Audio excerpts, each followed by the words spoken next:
You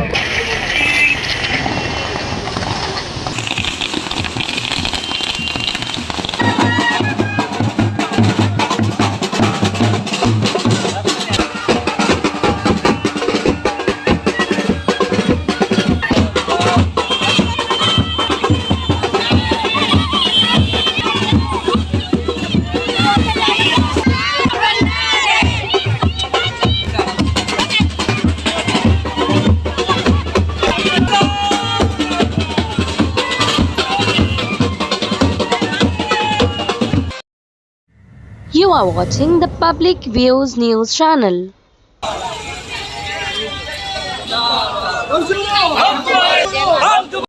Dharavi विधानसभा से महाविकास अघाड़ी की कांग्रेसी उम्मीदवार डॉक्टर ज्योति गायकवाड़ ने ढोल नगाड़ों और सैकड़ों कार्यकर्ताओं के हुजूम के साथ अपना नामांकन दाखिल किया।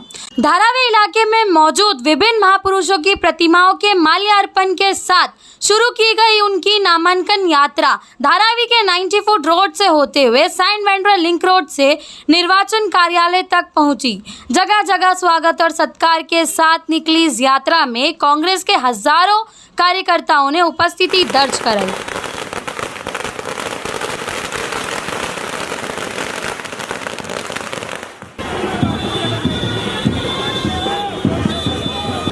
भर के आ रहे हैं, किस तरीके का लोगों का साथ मिल रहा है धारावी में? बिल्कुल, मैं लोगों का बहुत धन्यवाद व्यक्त करना चाहती हूँ। आज जिस तरह से एक परिवार की सदस्य करके वो ज्योति के साथ खड़े हैं और आज हमने फॉर्म का अभी जस्ट हम लोग नॉमिनेशन फॉर्म भर के यहाँ से निकले हैं और मैं अपेक्षा करती हूँ कि भारी वोटों से उसको आशीर्वाद देंगे और आने वाले वक्त में महाविकास आघाड़ी की सरकार बनाने में धारावी एक महत्वपूर्ण भूमिका निभाएगी।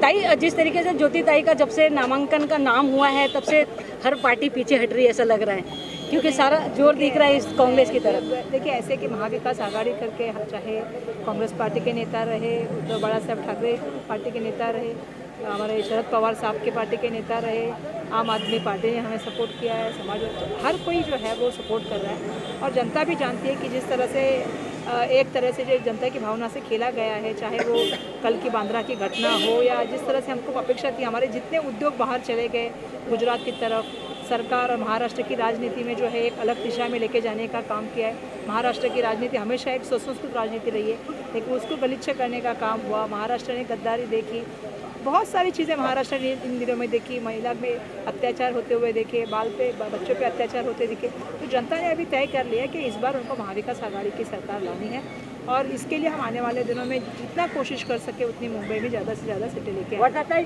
बीजेपी बोल रही है कि कांग्रेस के पास ना नियत है, ना नेतृत्व है और ना नियम है, उसके बारे में क्या कहेंगे आप? उनको लग रहा है। देखिए, मैं बीजेपी के बारे में क्या कहूँ, किसकी नियत की बात कर रहे हैं, उनकी क्या नियत है?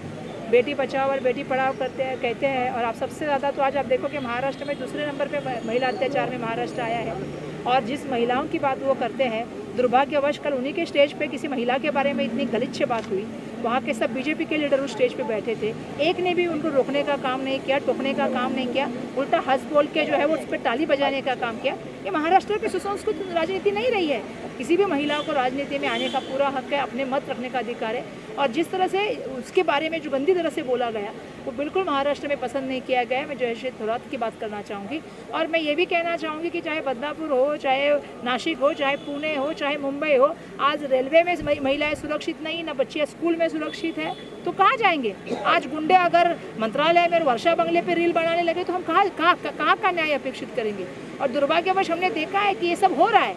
अस्पताल में गुंडे रहते हैं और वहाँ से चरस गांजे का धंधा करते हैं, तो ये तो एक्सेप्ट है ना महाराष्ट्र में, सबको गलत हो रहा है ये सब चीज़ें। एक मेरा आखिरी सवाल, बीजेपी ये भी बोल रही है कि कांग्रेस के पास कोई कैंडिडेट नहीं मिल रहा, इसके बारे में क्या कहेंगे आप?